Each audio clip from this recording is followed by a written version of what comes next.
I subscribed to a new streaming service that promised content tailored specifically to your deepest desires. The interface was sleek, the recommendations spot on, and the shows were unlike anything I'd ever seen. The first series featured a character who looked just like me, living a life almost identical to mine, but better. Better job, better relationships, better luck. It felt like watching the life I could have had.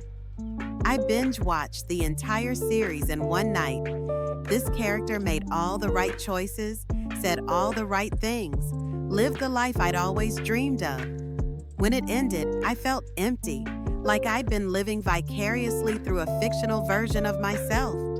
The next day, I found myself acting more like that character, more confident, more decisive, more willing to take risks. People noticed the change, complimenting my new attitude.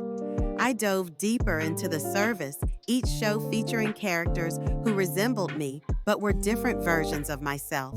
A successful artist, a loving father, a world traveler. I started to model my behavior after these characters, picking and choosing traits from each one.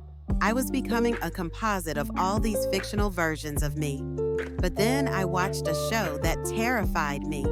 It was about a character who looked like me, watching a streaming service just like mine. They were copying behaviors from shows, losing their original personality, becoming a collection of borrowed traits. They tried to remember who they were before the shows, but couldn't.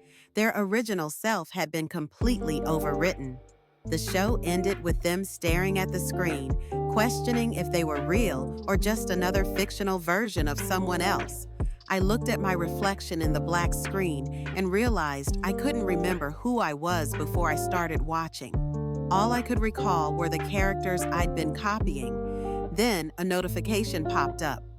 Congratulations! You've successfully integrated with our content. You are now the perfect version of yourself. But am I really myself anymore, or just another character in someone else's show?